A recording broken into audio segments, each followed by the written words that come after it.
News star में आपका स्वागत है। आइए बढ़ते हैं देश विदेश की ताजा खबरों की। पनागर थाना क्षेत्र से एक दिल दहला देने वाली खबर सामने आई है, जहां एक नहीं बल्कि कई नाबालिग बच्चियां गर्भवती पाई गई। मामला तब उजागर हुआ जब इन बच्चियों का गर्भावस्था से जुड़ा पंजीयन कराने परिजनों द्वारा आंगनबाड़ी केंद्र लाया गया। पंजीयन के दौरान आंगनबाड़ी कार्यकर्ताओं की आंखें फटी की फटी रह गई और वहीं से शुरू हुआ एक ऐसा खुलासा जिसने पूरे क्षेत्र को हिलाकर रख दिया। लेकिन खबर यहीं खत्म नहीं होती। चौंकाने वाला आरोप ये है कि महिला बाल विकास अधिकारी आराधना गर्ग और सुपरवाइजर समेत कई अधिकारियों ने इस मामले को दबाने की पूरी कोशिश की। न किसी थाने में शिकायत, न किसी उच्च अधिकारी को सूचना, पूरे मामले पर चुप्पी साध ली गई। लेकिन जब मीडिया की नजर पड़ी तो छुपाया गया सच आ गया सामने। हमारे पत्रकारों ने जब पड़ताल शुरू की तो मामला सामने आया और इसकी जानकारी जिला महिला बाल विकास अधिकारी तक पहुंचाई गई। डायरेक्टर बोले, नहीं बख्शे जाएंगे दोषी।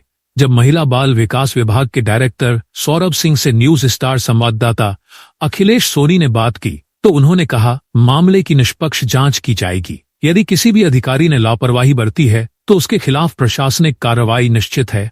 3 दिनों में जांच पूरी कर रिपोर्ट पेश की जाएगी, बच्चियों को दी जाएगी सुरक्षा। डायरेक्टर ने यह भी कहा कि जिन बच्चियों के साथ यह अत्याचार हुआ है उन्हें प्रशासनिक संरक्षण और मदद दी जाएगी। अब सवाल उठता है, कैसे और क्यों हुआ यह सब? कौन है वो लोग जिन्होंने इन मासूमों की जिंदगी बर्बाद कर दी और क्यों चुप रहा पूरा विभाग? जबलपुर से अखिलेश सोनी की रिपोर्ट। कहीं पर नाबालिग बच्चियां थी जो गर्भवती पाई गई 6-6, 7-7 महीने की। इसको लेकर आपके विभाग द्वारा क्या कार्रवाई की गई? ये सूचना मीडिया के माध्यम से ही कल मुझे प्राप्त हुई है। मैंने संबंधित परियोजनाधिकारी को इस संबंध में तस्दीक कर आवश्यक जो विधि संबंधित जो कार्रवाई होती है वो करने के लिए निर्देशित किया है। और अभी किसी संबंधित जो पीड़ित है उनके तरफ से ऐसा सच वहाँ के कार्यालय में भी और जिला कार्यालय में ऐसा कुछ शिकायती पीड़ित के द्वारा नहीं किया गया। अगर संबंधित का कोई ऐसा आवेदन आता है तो जो भी इस संबंध में जो आवश्यक चीज़ें होती हैं जो एज पर लॉ होगी हम निश्चित रूप से करेंगे, क्योंकि ये काफ़ी सेंसिटिव इश्यूज़ है।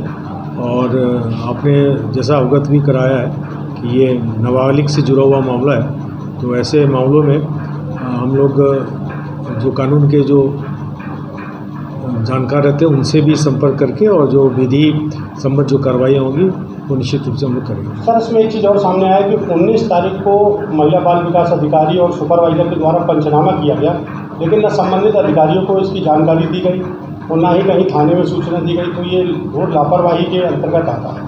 उस पर अंतर क्या कार्रवाई की जा रही है संबंधित अधिकारियों को? ये जानकारी ये 19 तारीख वाली बात जो आपने बताई है, निश्चित रूप से मैं इसको तस्दीक भी करूंगा और निश्चित रूप से जो आवश्यक इस संबंध में जो आवश्यक कार्रवाइयाँ होंगी उनसे रिपोर्ट लेने के बाद ही मैं कोई ठोस बात आपको कह सकता हूँ। सर, इसको लेकर जब मैंने सूचना महिला बाल विकास अधिकारी जो वहाँ पर आराधना कर रही थी उनको फ़ोन पर सूचना दी तो उनका ये कहना था कि हमारा काम केवल साथिया रुकवाना है। ये मेरे पास ऑडियो रिकॉर्ड में है। तो क्या ये उनके अधिकार क्षेत्र में नहीं है अगर बच्चियाँ नाबालिग है और उनको किसी प्रकार की मदद की जाए? नहीं, ये ऐसी स्थिति या ऐसे स्टेटमेंट तो हम नहीं दे सकते और एक जवाबदार अधिकारी के हैसियत से। लेकिन 18 वर्ष से कम, और चूँकि हमारा विभाग का मैंडेट है महिला एवं बाल विकास के लिए काम करते हैं, और आज की स्थिति में 18 वर्ष से कम उनके चाहे बालक हो या बालिका किसी प्रकार की ऐसी स्थितियाँ आती हैं तो निश्चित रूप से जो हमारा जो लॉ कहता है, हमारा जो रूल कहता है उसके हिसाब से हमको काम करना है। और ऐसा नहीं है कि केवल हम बाल विवाह ही रुकवाने का काम करते हैं। अगर किसी बच्चे के संबंध में जिस प्रकार की जानकारी आप कह रहे हैं तो निश्चित रूप से हमें प्रोएक्टिवली भी रिस्पॉन्ड करना होता है। तो इस बात को लेकर आपने जैसा बताया मैं ज़रूर इसकी सच्चाई को तहकीकात करके फिर जो आवश्यक चीज़ें होंगी मैं करूँगा। सर, इसमें लगभग जांच कितने दिनों में पूरी हो गई? एक्चुअली ये कल ही ये बात आपके माध्यम से हमारे पास संज्ञान के रूप में है। निश्चित रूप से इसमें हम 3 दिवस में किसी न किसी ठोस नतीजे पहुँचेंगे और क्या बेहतर हो सकता है इस पर हमारी रहेगी। अगर कोई पीड़ित व्यक्ति अगर अप्रोच करता है, अगर वो थाने में भी अप्रोच करता है तो निश्चित रूप से हमारे पास काउंसलिंग की भी टीम है, तो हमारे काउंसलर्स भी उनको संभल और सही आवश्यक सलाह, कानूनी सलाह भी देते हैं। सर, इसको लेकर थाने वालों का ये कहना था कि महिला बाल विकास अधिकारी के द्वारा जब सूचना होती है इसके बाद ही हम जांच और कार्रवाई करते हैं। तो क्या इसको लेकर अभी तक थाने में संबंधित में सूचना दी गई है? मैं थोड़ा सा अपने प्रोजेक्ट ऑफिस से भी इस संबंध में जानकारी प्राप्त करता हूँ और फिर मैं आपको अपडेट करता हूँ। सर कार्रवाई किस तरह की जा सकेगी?